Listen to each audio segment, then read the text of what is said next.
السلام عليكم ورحمة الله وبركاته. إن الحمد لله نحمده ونصلي على رسوله الكريم أما بعد. সমস্ত প্রশংসা, সমস্ত গুণগান একমাত্র আল্লাহ সুবহানাহু ওয়া তাআলার জন্য, যার অশেষ মেহেরবানিতে আমরা আজকে মসজিদে নববীতে জুমার সালাত আদায় করার তৌফিক পেয়েছি। সমগ্র বিশ্ব থেকে আগত মুসলিম ভাইদের সাথে পৃথিবীর এই শ্রেষ্ঠতম স্থান মদিনা মুনাওয়ারা, শ্রেষ্ঠতম অন্যতম মসজিদে নববীতে একত্রে জুমার সালাত আদায় করার সুযোগ পেয়েছি, আলহামদুলিল্লাহ। অতঃপর দরুদ ও সালাম বর্ষণ হোক শেষ নবী, শ্রেষ্ঠ নবী মুহাম্মদ বিন আব্দুল্লাহ সাল্লাল্লাহু আলাইহি ওয়াসাল্লামের উপর, যিনি তার উম্মতকে সৎ পথে চলতে আদেশ করেছেন, অসৎ পথে চলা, অসৎ পথ অবলম্বন করা থেকে সতর্ক করে গিয়েছেন। আল্লাহ তাআলা তার উপর, তার পরিবারবর্গ এবং সকল সাহাবীর উপর শান্তি, রহমত ও বরকত নাজিল করুন, আল্লাহুম্মা আমিন। সম্মানিত বাংলা ভাষী মুসলিম বৃন্দ, আল্লাহ রাব্বুল আলামিনের প্রিয় বান্দাগণ, আমি আপনাদের সামনে সংক্ষিপ্তভাবে মসজিদে নববীতে প্রদত্ত আজকের মহামূল্যবান জুমার খুতবার অনুবাদ উপস্থাপন করব। ওয়া তৌফিকি ইল্লা বিল্লাহ। মসজিদে নববীর মিম্বারে আজকে যিনি খুতবা দিয়েছেন, অত্র মসজিদের সুযোগ্য ইমাম ও খতিব শেখ ডক্টর সালাহ আল বুদাইর হাফিজাহুল্লাহ। আমাদের সামনে তিনি যে বিষয়ে খুতবা দিয়েছেন, উক্ত বিষয় হচ্ছে যে সময় মতো সালাত আদায় না করার পরিণতি এবং এ সম্পর্কে সতর্কীকরণ। সম্মানিত দিনী ভাইয়েরা, আমি উক্ত সংক্ষিপ্ত বঙ্গানুবাদ এক্ষুনি শুরু করছি।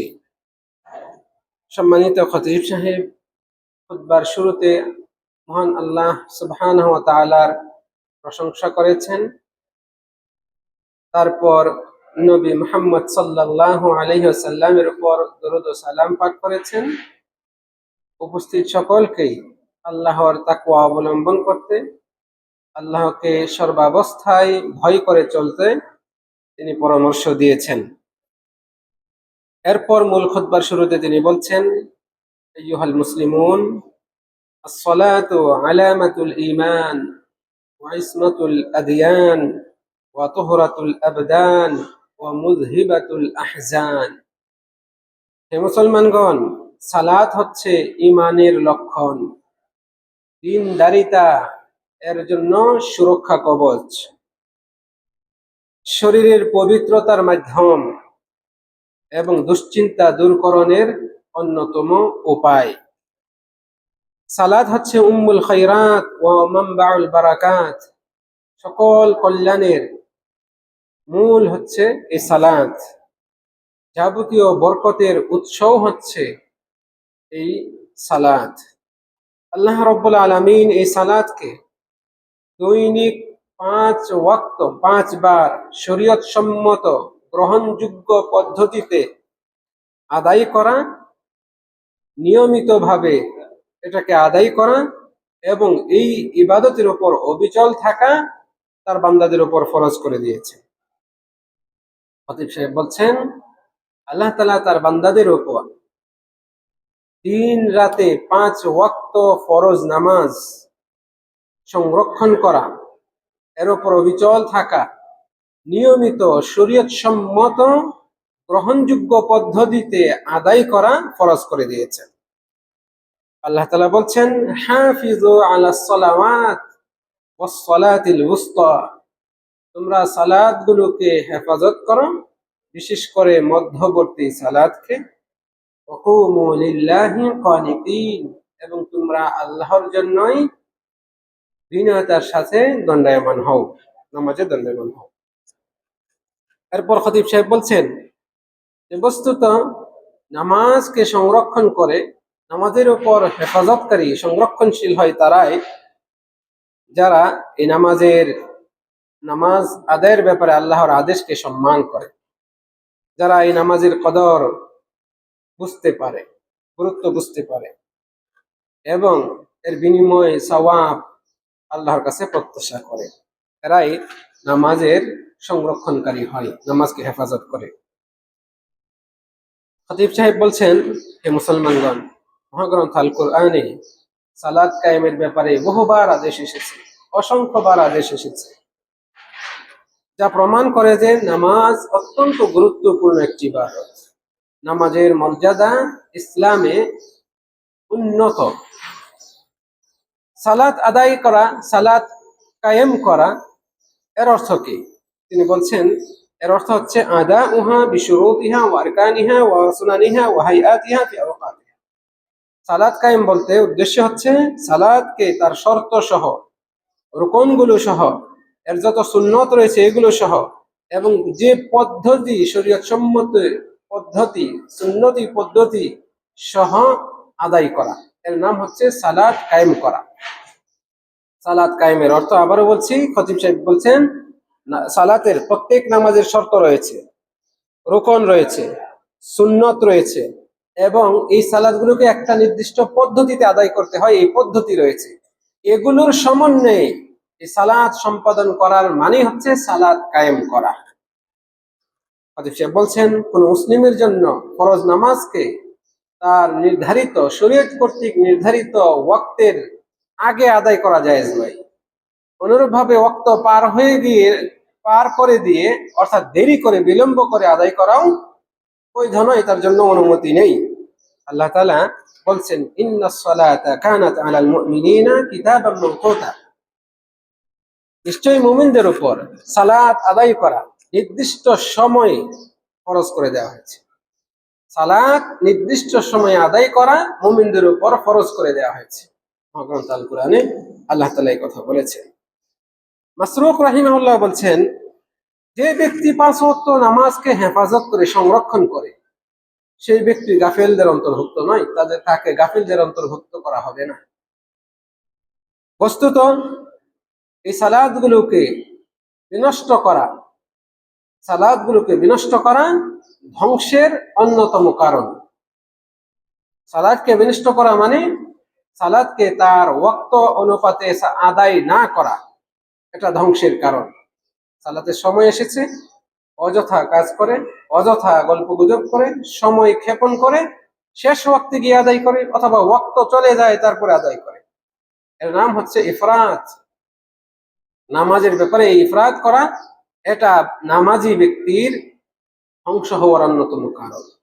নামাজ পড়ে কিন্তু সময় শেষ করে, শেষ সময়ে গিয়ে নামাজ পড়ে, ওয়াক্ত চলে যায়, তার মনে একটু বাধে না, বিবেকে লাগে না, অযথা সময়টা নষ্ট করলাম, ওয়াক্তটা কাজা করলাম, নামাজটা কাজা করলাম, এই যে বিবেকে লাগে না, এটা এইরকম নামাজির ধ্বংস হওয়ার অন্যতম কারণ। আল্লাহ তাআলা আমাদেরকে হেফাজত করুন। খতিব সাহেব বলছেন, হে মুসলমানগণ, মহাগ্রন্থ আল কোরআনে যারা স্বেচ্ছায় ফরজ নামাজগুলোকে তার ওয়াক্ত থেকে বের করে অন্য ওয়াক্তে আদায় করে, নামাজ কাজা করে আদায় করে, ইচ্ছাকৃত কোনো কারণ ছাড়া, তাদের ব্যাপারে অনেক হুমকিমূলক, ভীতি প্রদর্শনমূলক বাণী এসেছে। মহাগ্রন্থ আল কোরআনে এরকম বহু বাণী এসেছে। খতিব সাহেব তার মধ্যে উল্লেখ করেছেন, যেমন আল্লাহ তাআলা বলেছেন, ফাওয়াইলুল লিল মুসাল্লিন, ধ্বংস, দুর্ভোগ সে সকল নামাজীদের, আল্লাযীনা হুম আন সালাতিহিম সাহুন, যারা তাদের নামাজের ব্যাপারে উদাসীন। নামাজীদের ব্যাপারে বলেন না আল্লাহ তাআলা, এই কথা বলেছেন নামাজীদের ব্যাপারে। ফাওয়াইলুল লিল মুসাল্লিন, কাজেই ওই সমস্ত মুসল্লিদের জন্য দুর্ভোগ, আল্লাযীনা হুম, যারা, আন সালাতিহিম, তাদের সালাতের ব্যাপারে, সাহুন, উদাসীন, অবজ্ঞাকারী, অবহেলাকারী, খেয়াল রাখে না, যত্নশীল নয়, এরকম যারা। এর ব্যাখ্যা কি? খতিব সাহেব বলছেন সাহুনা আনহা, তারা এ নামাজের ব্যাপারে উদাসীন থাকে, অলসতা করে, অবজ্ঞা করে, গুরুত্ব কম কম দেয়। লা ইউবালুন, ভ্রুক্ষেপ করে না। সাওয়াউন সাল্লু ফি আওকাতিহা আও লাম ইউসাল্লু ফিহা, নামাজ তারা ওয়াক্তের মধ্যে পড়লো না ওয়াক্ত চলে গেল তারপরে আদায় করলো, এই ব্যাপারে ভ্রুক্ষেপ করে না। এদের ব্যাপারে আল্লাহ রাব্বুল আলামিন কথা বলেছেন। সম্মানিত দিনী ভাইরা, আমি শারীরিকভাবে অসুস্থ, এই জন্য আমার কথা বলতে কষ্ট হচ্ছে, আপনারা কিছু মনে করবেন না।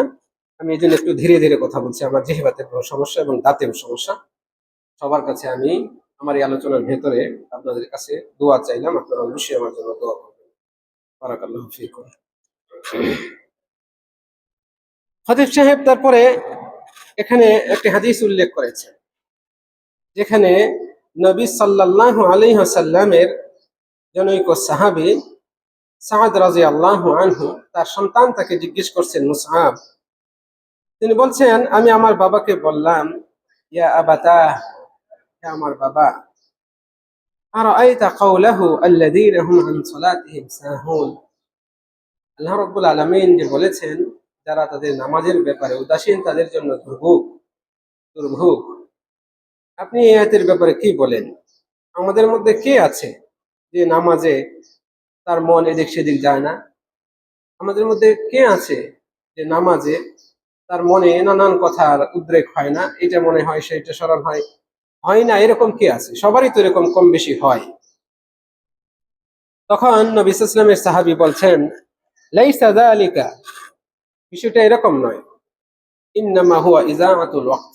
আল্লাহ তাআলা এখানে যেটা বোঝাতে চেয়েছেন, যাদের দুর্ভোগ বলেছেন, উদ্দেশ্য হচ্ছে যারা সময়কে নষ্ট করে, নামাজের ওয়াক্তকে নষ্ট করে নামাজ পড়ে, অযথা কারণ ছাড়াই, গুজর ছাড়াই সময় ক্ষেপণ করে শেষ সময়ে নামাজ পড়ে, অথবা নামাজের ওয়াক্ত চলে যাওয়ার পরে নামাজ পড়ে, এটা হলো উদ্দেশ্য।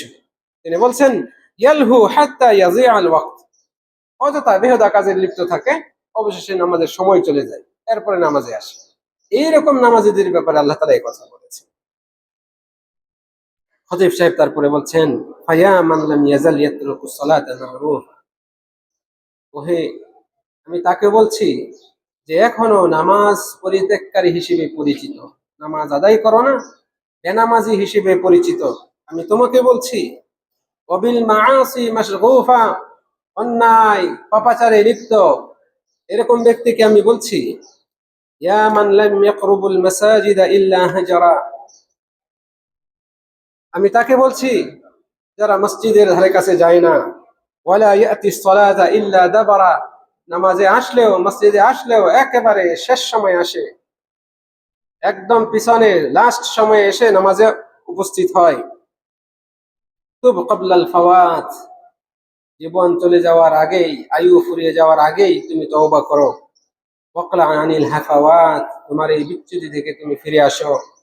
ওয়াস্তাদরিক ক্বাবলা দাফনিকা ইলার রিফাত, তোমাকে মাটিতে দাফন করা হবে, কবরে তোমাকে দাফন করে রেখে আসা হবে, এর আগেই তুমি তোমার ত্রুটিগুলো বিচ্যুতিগুলো শুধরে নেওয়ার চেষ্টা করো। যে ব্যক্তি মানুষদের দেখে মসজিদে যাচ্ছে, আমি এরকম মানুষকে উদ্দেশ্য করে বলছি, তুমি সতর্ক হও। তুমি দেখছো মানুষ মসজিদে যাচ্ছে আর তুমি পিছনে ফিরছ, একই সাথে বসে আছো, নামাজের আজান দেওয়া হয়েছে, তোমার বন্ধু বান্ধব আশপাশের কিছু লোক মানুষ মসজিদের দিকে যায়, নামাজের জন্য যায়, আর তুমি বাসায় চলে যাও, ঘরে চলে যাও, অথবা আড্ডা দেওয়ার জন্য জায়গা চেঞ্জ করো। আমি তোমাকে বলছি, ইয়া মান সামিআন নিদা, আমি তোমাকে বলছি যে আজান শুনছো, আজান শুনেও তুমি এটাকে অবজ্ঞা করছো, অবহেলা করছো।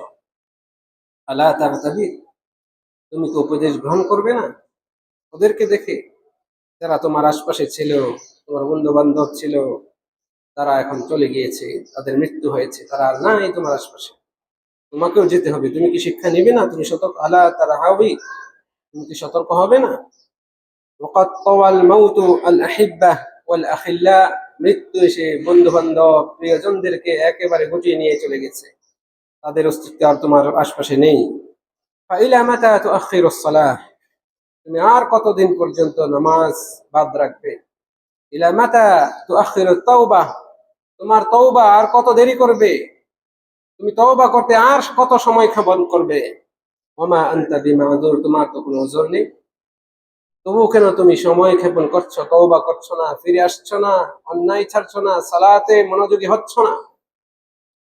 খতিব সাহেব বলছেন সবচেয়ে ক্ষতিগ্রস্ত হচ্ছে সেই সমস্ত ব্যক্তি যারা আজান হয়, মসজিদের মিনার থেকে আজানের সুর ভেসে আসে, অথচ সে বিছানায় ঘুমিয়ে সময় নষ্ট করছে, নিজের শরীরের আরামের জন্য এই মহা গুরুত্বপূর্ণ ইবাদতকে পরিত্যাগ করে আছে। সূর্য উঠে যায়, নিজের বাড়ির আঙ্গিনায় সূর্যের সকালের কিরণ আসে, বাড়ির ছাদে কিরণ আসে, কিন্তু তার ঘুম ভাঙ্গে না। ঘুম ভাঙ্গে ফজরের নামাজের সময় শেষ হয়ে যাওয়ার বহু পরে। নামাজ ছুটে যায়, জোহরের নামাজের সময় আসে, সেই সময় রিজিক অন্বেষণ, অফিস কাজ, কর্মক্ষেত্রের চাপ, কাজের চাপ, এই দোহাই দিয়ে জোহরের নামাজকে সে কাজা করে, নামাজকে সে ছেড়ে দেয়। আসরের সময় আসে, অফিস থেকে ফিরে আসে, নিজের ক্লান্ত শ্রান্ত শরীর এই দোহাই দিয়ে নামাজে উপস্থিত হয় না। এভাবে মাগরিব আসে, এশা আসে, বন্ধু বান্ধবদের নিয়ে আড্ডা, গল্প গুজব ইত্যাদি এই নিয়ে সে সময় ক্ষেপণ করে, নামাজকে অবহেলা করে। খতিব সাহেব বলছেন এভাবে তোমার সামনে প্রতিনিয়ত 5 ওয়াক্ত নামাজের সময়গুলো আসে চলে যায়, আর তোমার দ্বারা অবাধ্যতা, হঠকারিতা, অন্যায় এগুলোর উপর অবিচলতা বাড়তে থাকে, এই জাতীয় আচরণ আরো প্রকাশ পেতেই থাকে। তুমি আমাকে বলো, খতিব সাহেব বলছেন, তুমি আমাকে বলো, রবের কসম করে বলো, তুমি কি কারণে তওবা করতে বিলম্ব করছো, কি কারণে তুমি সালাতে মনোযোগী হতে বিলম্ব করছো। সম্মানিত দিনী ভাইরা, খতিব সাহেব এইভাবে আফসুস নিয়ে বেনামাজিদের অথবা নামাজি কিন্তু যথাসময়ে নামাজ আদায় করে না, গাফিলতি করে, তাদের ব্যাপারে এই কথাগুলো বলেছেন। এরপরে তিনি অভিভাবকদের উদ্দেশ্য করে বলছেন, আইয়ুহাল মুসলিমুন, হে মুসলমানগণ, তাআহাদু আহলাকুম ওয়া আওলাদাকুম, আপনারা আপনাদের পরিবার এবং সন্তান ছেলে মেয়েদের ব্যাপারে সচেতন হন, তাদের প্রতি যত্নবান হন। ইস্তানকিযুহুম, তাদেরকে আপনারা রক্ষা করুন। আরশিদুহুম, তাদেরকে আপনারা ইরশাদ পরামর্শ দিন, তাদেরকে আপনারা পরামর্শ দিন, সঠিক পথ দেখান। ওয়ামুরুহুম বিআদাইল ফারাইযি ফি আওকাতিহা, যথাসময়ে ফরজ নামাজগুলো আদায় করতে তাদেরকে আদেশ করুন। সন্তানদেরকে, পরিবারের সদস্যদেরকে, আপনার স্ত্রীকে যথাসময়ে সালাত আদায় করতে আদেশ করুন। ওয়াইযুহুম, তাদেরকে পরামর্শ দিন, ওয়াজ নসিহত করুন, উপদেশ দিন। ওয়াইকিযুহুম, তাদেরকে সচেতন করুন, জাগ্রত করুন, জাগিয়ে দিন। এটা অভিভাবকের দায়িত্ব। হাদিসে এসেছে, রাসূল সাল্লাল্লাহু আলাইহি সাল্লাম বলেছেন, মুরু আওলাদাকুম বিসসালাহ, তোমরা তোমাদের সন্তান সন্ততিদেরকে সালাতের আদেশ দাও। ওহুম আবনাউ সাব'i সিনিন, 7 বছর বয়স হলেই, 7 বছর বয়স হয়েছে আপনার ছেলের, আপনার মেয়ের, তখন থেকেই আপনার এই ছেলে মেয়েকে সালাতের আদেশ করুন। ওয়াজরিবুহুম আলাইহা ওহুম আবনাউ 10 সিনিন, যখন এদের বয়স 10 বছর হয়ে যায় তখনও সালাতের আদেশ অব্যাহত রাখুন, প্রয়োজনে তাদেরকে প্রহার করে হলেও। রাসূল ইসলাম বলছেন 10 বছর বয়স হলে প্রহার করো, মৃদু শাস্তি দিয়ে হলেও নামাজে পাঠাও। ওয়াফাররিকু বাইনাহুম ফিল মাযাজি', এবং বিছানা আলাদা করে দাও। 10 বছর বয়স হলে সন্তানদের প্রতি বিশেষ দুটো নির্দেশনা রাসূল ইসলামের, নামাজের আদেশ দিতে হবে, প্রয়োজনে প্রহার করতে হবে, এটা একটা। 2 নম্বর হচ্ছে এই ছেলে মেয়েদের বিছানা এখন আর বাবা মার সাথে একই বিছানায় রাখা যাবে না।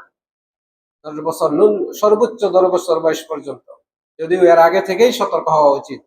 7-8 বছর বয়স হলেই মেয়ে ছেলে এদেরকে বিছানা আলাদা করে দিতে, সর্বোচ্চ 10 বছর, এরপরে আর একসাথে নয়। যত মোহাব্বত, বিছানা ছাড়া অন্য সময়, ঘুমানোর সময় ছাড়া অন্য সময় ঘুমিয়ে বাচ্চাকে আলাদা করে দিবেন, সেখানে ঘুমাচ্ছে, মাঝে মধ্যে গিয়ে খবর নেবেন, কিন্তু একসাথে ঘুমানো নয় 10 বছর বয়স হলে।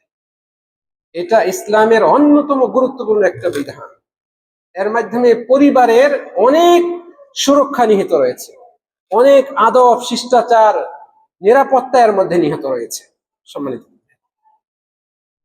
এরপরে খতিব সাহেব বলছেন, যে ব্যক্তির ফরজ নামাজ ছুটে যায় উজরের কারণে, বিশেষ করে উজর বলতে ঘুমিয়ে গিয়েছে, দেরি হয়েছে ঘুম থেকে উঠতে, এরকম যদি উজরের কারণে নামাজ ছুটে যায়, অথবা নামাজ আদায় করতে ভুলে গিয়েছে, এত কাজের চাপ মাগরিবের নামাজটা ছুটে গেল, কখন নামাজটা সময় পার হয়ে গেছে টের পায় নাই, অথবা জোহর আসর যেটাই হোক না কেন, কোনো কারণে সে ভুলে গিয়েছে, যদি ভুলে যাওয়ার কারণে অথবা ঘুমানোর কারণে নামাজ ছুটে যায়, তাহলে যখনই স্মরণ হবে, যখনই ঘুম থেকে জাগ্রত হবে, তখনই সেই নামাজ আদায় করতে হবে।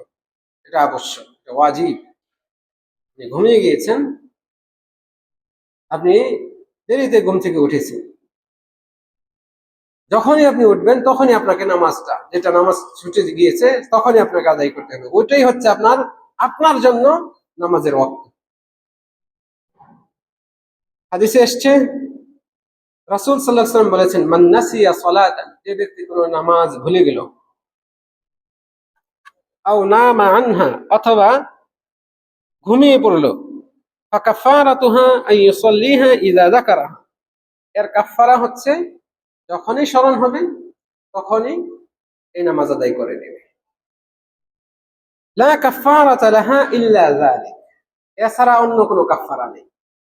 নামাজ ছুটে গেছে উজরের কারণে, এর কাফফারা কি? উজর উজর কেটে গেছে, সাথে সাথে আপনাকে নামাজ আদায় করতে হবে, এটাই হলো কাফফারা। নামাজের কাফফারা টাকা পয়সা দিয়ে হয় না, আমরা আগেও শুনেছি। এক বস্তা দুই বস্তা ধান দিয়ে, 50,000 20,000 25,000 টাকা দিয়ে কাফফারা হয় না। এই যে দেখুন, রাসূল সাল্লাল্লাহু আলাইহি ওয়াসাল্লাম বলছেন, লা কাফফারাতা লাহা ইল্লা যালিক, এটা ছাড়া আর কোনো কাফফারাই নাই। আপনার নামাজ ছুটে গিয়েছে, আপনাকে নামাজই আদায় করতে হবে। তো বিশেষ করে এখানে যেগুলো সাময়িক কোনো অসুবিধার কারণে ছুটেছে, এইগুলোর কাজাও আপনাকে স্মরণ হওয়ার সাথে সাথে আদায় করতে হবে। ঘুমিয়ে গিয়েছেন, ঘুম থেকে জাগ্রত হয়েছেন, সাথে সাথে আদায় করতে হবে। এক্ষেত্রে উল্লেখ্য যে আমাদের দেশে কিছু মানুষের মাঝে এমন ফতুয়া ঘুরে বেড়ায়, যদি একাধিক ওয়াক্ত নামাজ ছুটে যায়, তাহলে এই নামাজগুলো পরবর্তী দিনে ওই ওয়াক্তের সাথে মিলিয়ে আদায় করতে হবে। জোহরের ওয়াক্ত কাজা হয়েছে আপনার, আসরের সময় আপনার মনে হয়েছে, অথবা আসরের সময় আপনি ঘুম থেকে জেগেছেন, এই সময় আর জোহরের নামাজ পড়তে পারবেন, পড়তে হবে কখন? পরের দিন জোহরের টাইমে। এটা কিন্তু একেবারে কোরআন হাদিস বিরোধী ফতোয়া। এর মধ্যে একটা বড় ফিতনা এবং বিপদ কি জানেন? এই ফতোয়াটার ভেতরে আপনি যে আগামী কালকে জোহর পর্যন্ত বেঁচে থাকবেন, এর কোনো গ্যারান্টি আছে? আমি বেঁচে থাকবো, এর কোনো গ্যারান্টি আছে? অথচ আমার উপর কি আছে? ওই যে জোহরের নামাজ যেটা আমার কাজা হয়েছিল, এইটা আমার উপর ঝুলে আছে, আমার জিম্মাদারিতে। তাহলে ফরজ নামাজ এটার জন্য অপেক্ষা নয়, ফরজ নামাজ কাজা হয়েছে এইটার জন্য অপেক্ষা নয়, এর কাফফারা হচ্ছে যখনই সময় পাবেন তখনই আদায় করতে হবে। সেটা জোহরের নামাজ আসরের টাইমে হোক, মাগরিবের টাইমে হোক, মেশার টাইমে হোক, গভীর রাত্রিতে হোক, যখনই হোক না কেন। এমনকি এমনকি মাকরুহ সময়, আবারও বলছি, এমনকি মাকরুহ সময়, ফজরের পর থেকে সূর্য উদয় হওয়া পর্যন্ত, আমরা জানি এই সময় নফল পড়া যায় না। আসর থেকে মাগরিব পর্যন্ত এই সময়ে নফল পড়া যায় না, এগুলো মাকরুহ সময়। এই সময়ে আপনাকে যদি ফরজ নামাজ কাজা থাকে, আপনাকে আদায় করে দিতে হবে। বুঝাতে পেরেছি আশা করি। তাহলে আপনি মক্কা থেকে মদিনায় আসলেন, এমন সময় রওনা দিলেন যখন 2 ওয়াক্তের নামাজ এর মাঝে পড়লো, আপনি পড়তে পারেন নাই, গাড়িওয়ালা থামে নাই। আলহামদুলিল্লাহ, রহমতে প্রায় এই দেশে 90 ভাগ ড্রাইভার গাড়ি থামায়, হঠাৎ 2-1 জন আছে, ব্যতিক্রম থাকতে পারে, থামাই নাই, আপনাকে একেবারে মদিনায় এনে পরে ছাড়লো, মাঝখানে আপনার জোহর আসর কাজা হলো, আপনি আসলেন মাগরিবের পরে। তাহলে মাগরিবের পরে আসলেন, তাহলে দেখা যাচ্ছে 3 ওয়াক্ত কাজা হয়েছে, এখন এশার আজান হয় নাই। তাহলে আপনি কি করবেন? যদি ওই সময় উপস্থিত মাগরিবের টাইম থাকে এবং শেষ মুহূর্তে থাকে, তাহলে মাগরিবের উপস্থিত যে সময়টা ওয়াক্তটা আপনি পড়ে নেন। আর যদি দেখেন যে না, মাগরিবের নামাজও কাজা হয়ে গেছে, তাহলে আপনি ধারাবাহিকভাবে আগে জোহর পড়ুন, আসর পড়ুন, তারপরে মাগরিব পড়ুন, এইভাবে ধারাবাহিকভাবে আপনি আদায় করুন। এই নামাজ এই জোহর আসর রেখে দিবেন, এখন মাগরিবটা পড়ি, যেহেতু আসা হয় নাই মাগরিবটা পরে রাখি, আর জোহর আসর আগামীকালকে, জোহরের সময় জোহর, আসরের সময় আসর। এই ভুল ভুলেও করবেন না, এই ভুল পশ্চিম কালেও করবেন না। মনে রাখবেন আল্লাহ তাআলা আপনাকে ধরবেন ফরজ নামাজের জন্য, কেন পড়া নাই, তোমার তো সামনে সময় ছিল। এটা তো ফরজ, নফল না। অতএব আমাদেরকে সতর্ক থাকতে হবে। খতিব সাহেব বলছেন ওয়ায়াবদা উফিল কাজা, নামাজগুলো একাধিক নামাজ কাজা হলে কাজা আদায় করার সময় কিভাবে করবে তিনি বলছেন বিসসালাতিল ফাইদা আল উলা ফাল উলা, যে নামাজগুলো ছুটে গিয়েছে এগুলোর মধ্যে শুরু করবে আগে যেটা ছুটেছে সেটা দিয়ে, মানে সিরিয়াল মতো। অনেকগুলো নামাজ ছুটেছে, তাহলে আপনাকে সিরিয়াল মতো আদায় করতে হবে, বে সিরিয়ালে না। যে আপনার জোহর আসর মাগরিব তিন ওয়াক্ত ছুটেছে, আপনি এখন আসরটা পড়বেন আর জোহরেরটা বাকি ছিল, এরকম যেন না হয়। আপনাকে আগেরটা আগে পরেরটা পরে, এই ধারাবাহিকতা, এই সিস্টেমে আদায় করতে হবে। হাজী সাহেব প্রথম খুতবার শেষ অংশে বলছেন, হে মুসলমানগণ, যে ব্যক্তি সালাত আদায় করলো, এবং সালাত আদায় করতে গেলে বিভিন্ন দিক থেকে ত্রুটি হতে পারে, মনোযোগের ঘাটতি, ফরজ নামাজের রুকন, মুস্তাহাব, ওয়াজিবাত, এগুলোতে দেখা যাচ্ছে কোনো দিক থেকে ত্রুটি, নানান ভাবে আমাদের দ্বারা ভুল হয়। তো যারা নামাজ আদায় করে, নামাজে ভুল ত্রুটিও করে, আল্লাহ রাব্বুল আলামিন কাল কিয়ামতের দিন তাদের নফল নামাজ দ্বারা ফরজের ঘাটতিটাকে পূর্ণ করবে। কাজেই আপনারা নফল সালাত আদায় করুন। খতিব সাহেব এই মর্মে একটি হাদিস উল্লেখ করেছেন। আবু হুরায়রা রাদিয়াল্লাহু আনহু হতে বর্ণিত, রাসূল সাল্লাল্লাহু আলাইহি সাল্লাম বলেছেন, সর্বপ্রথম মুসলিম ব্যক্তির উপর কিয়ামতের দিন হিসাব নেওয়া হবে তার নামাজের। যদি নামাজ ঠিক হয়, নামাজের বলতে ফরজ নামাজের, যদি নামাজ ঠিক হয় তাহলে অন্যান্য নামাজ ঠিক হবে। তারা যদি ফরজ নামাজ পরিপূর্ণভাবে আদায় করে তাহলে ভালো, আর যদি ফরজ নামাজে ঘাটতি থাকে, কমতি থাকে, তাহলে আল্লাহ তাআলা বলবেন উনজুরু হাল লাহু মিন তাতাওয়া, দেখো এর নফল নামাজ আছে কিনা। যদি তার নফল থাকে তাহলে ফরজের ঘাটতি ওই নফল নামাজ দিয়ে পূর্ণ করা হবে। রাসূল সাল্লাল্লাহু আলাইহি ওয়াসাল্লাম বলছেন, এইভাবে অন্যান্য ফরজ ইবাদতের ঘাটতিগুলো ওই জাতীয় নফল ইবাদত দ্বারা পূর্ণ করা হবে। রমজানে 30টা রোজা, আমরা 30টা রোজাই রাখি আলহামদুলিল্লাহ, কিন্তু সওয়াবের দিক থেকে আপনি 30টা রোজা রেখেছেন, আপনার সমান আমি নাও পেতে পারি, আমার সমান উমুকে নাও পেতে পারে। কোন দিক থেকে? এই রোজা রেখে আমাদের দ্বারা অনেক ঘাটতি হয়। কেউ হয়তো মিথ্যা কথা বলি, কেউ কারোর সাথে ঝগড়া করি, কেউ কাউকে বিভিন্ন ভাবে ঠকায়, নাউযুবিল্লাহ, এরকম আমাদের দ্বারা হয়। এই যে ঘাটতিটা হয়, এই জাতীয় ঘাটতি আল্লাহ তাআলা নফল দিয়ে পূর্ণ করবেন। প্রত্যেক ফরজ ইবাদতের একটা মাত্রা রয়েছে, এই মাত্রায় যদি আমরা না পৌঁছতে পারি, তাহলে আল্লাহ রাব্বুল আলামিন দেখবেন ওই জাতীয় ফরজ ইবাদতের ওই জাতীয় নফল ইবাদত আছে কিনা সেটা দিয়ে আল্লাহ তাআলা এই ঘাটতি পূর্ণ করবেন। হযরত সাহেব খুতবার একেবারে শেষে বলছেন, কাজেই হে মুসলমানগণ, আপনারা বেশি বেশি নফল নামাজ পড়ুন এবং নফল অন্যান্য ইবাদত পালন করুন, আল্লাহ তাআলার আপনাদের রবের নৈকট্য হাসিলের জন্য এবং আপনাদের ফরজের ঘাটতি পূরণের লক্ষ্যে। এতটুকু বলেই খতিব সাহেব আজকের খুতবার প্রথম অংশ শেষ করেছেন। দ্বিতীয় অংশে তারপরে তিনি বলছেন, হে মুসলমানগণ, আপনাদের সন্তান সন্ততি, আপনাদের ধন সম্পদ, আপনাদের ব্যবসা বাণিজ্য, দোকানপাট, ক্ষেত খামার, এগুলো যেন ফরজ নামাজগুলো যথাসময়ে আদায়ে গাফলতি করতে, ত্রুটি করতে আপনাদেরকে ব্যস্ত না রাখে। এগুলোর ব্যাপারে যেন আপনাদেরকে ব্যস্ত না রাখে। আপনাদের সন্তান, ব্যবসা বাণিজ্য, টাকা পয়সা, তারপরে দোকানপাট, এগুলোর কারণে যেন আপনারা ফরজ নামাজ থেকে গাফেল না থাকে, এই ব্যাপারে অবশ্যই আপনারা সতর্ক থাকবেন। আব্দুল্লাহ বিন মাসউদ রাদিয়াল্লাহু আনহু একদিন বাজারে গেলেন, আর ওই সময় আজান হলো। তিনি দেখলেন বাজারের এই ব্যবসায়ীরা দোকান বন্ধ করে দিয়ে মসজিদে চলে যাচ্ছে। দেখে তিনি এত খুশি হলেন, এই দৃশ্যটা দেখে এত খুশি হলেন, তারপরে বললেন, আল্লাহ তাআলা এদের ব্যাপারে এই কথাটা বলেছেন। এই জাতীয় মানুষ যারা নামাজের সময় হলে ব্যবসা বাণিজ্য তাদেরকে আটকে রাখে না, এদের ব্যাপারে তো আল্লাহ তাআলা এই কথা বলেছেন, যেখানে আল্লাহ তাআলা বলেছেন রিজালুন লা তুলহিহিম তিজারাতুন আন বাইইন লা তুলহিহিম তিজারাতুন ওয়ালা বাইউন আন যিকরিল্লাহ। কিছু মানুষ রয়েছে যাদেরকে ব্যবসা বাণিজ্য, বেচা কেনা আল্লাহর জিকির থেকে বিমুখ রাখতে পারে না, ভুলিয়ে রাখতে পারে না। আল্লাহ রাব্বুল আলামিন ওই সমস্ত লোকদের প্রশংসা করেছেন যারা আজান হলে দোকান বন্ধ করে মসজিদে চলে আসে নামাজের প্রস্তুতি নেয়, তাদের জন্য সুসংবাদ রয়েছে।